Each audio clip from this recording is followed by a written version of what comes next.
Nagsusukat nga lang ako rin pero pa-epal yung sugar daddy ko. Gusto na yatang mag-reveal dahil wala nang iniingatang feelings. Break na siguro sila ng kabit niya kaya handa nang magpakita. Tapos mare, ako pala yung kabit? Dumating na nga yung mga in-order kong damit kaya ife-flex ko sa inyo. May mga itatambak na naman ako dahil hindi ko naman nasusuot. Alangan namang mag-miniskirt ako, inuman lang naman ang pinupuntahan ko. Nakita mo naman may mga tali-tali pa yan. Medyo delikado lang sa akin dahil baka mahatak ko. Matutunghayan nyo yung dalawang nawawalang Dragon Balls. Medyo mainit nga lang dahil leather pala to. Kabayo na lang ang kulang, cowgirl na ako. Ba't nga ba cowgirl ang tawag? Hindi naman baka yung sinasakyan. Minsan talaga mare, may mga bagay na hindi na rin natin maipaliwanag. Katulad na lang ng hotdog pero hindi naman gawa sa aso. Napakabongga naman ni Ren, nagmukha akong manika. Panyoksak na lang ang kulang, tsaki na. Pero aminin, ang cutie-cutie ko dito. Yung tipong pag nakita ko ng sugar daddy ko, lalabasan agad. Mare, lalabasan ng 29. Hold upin pala ako, kabugok.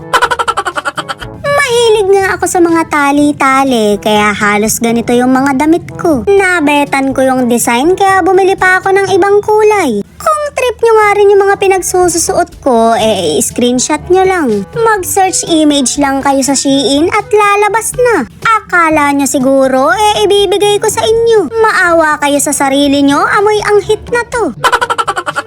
Habang nagmamasarap nga ako dito, apura pa showing ng sugar daddy ko. Hindi mo malaman kung namboboso ba o nagpapapansin lang. Apura kasi pagbabalandra ng pagmumukha niya, ayaw namang magpa-reveal. Ewan ko ba dyan mare, may iniingatan yatang ibang feelings.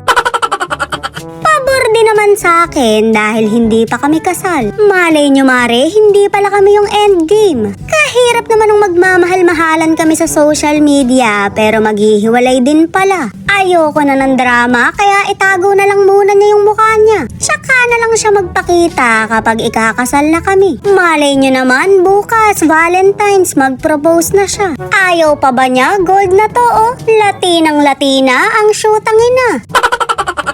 Well, sa tagal naman naming mag-housemate, wala pa siyang nagiging kabit. Bukod sa mga manok, wala pa akong nahuhuli. Napakasarap talagang magmahal lang sa bungero dahil hindi ka ipagpapalit sa tao. Yun nga lang, kulang ka talaga sa himas dahil puro manok ang hinihimas. Pagkagising sa umaga, banding agad sila. Pulang-pula naman ako dito, saktong-sakto sa Valentine's. Sana nga'y i-date ako ng sugar daddy ko para naman maisuot ko to. Kaso mare, baka ibang pula yung gusto. Sa pula sa puti pala yung pupuntahan, kaya nga na lang ako. Napakarami ko pang damit dito pero tinatamad na akong magsukat. Napakainit kasi dito kaya nangangasim na rin ako. Bukas naman sana yung aircon pero bakit ganito? Lumaki ka ba sa Alaska? Shoota ka!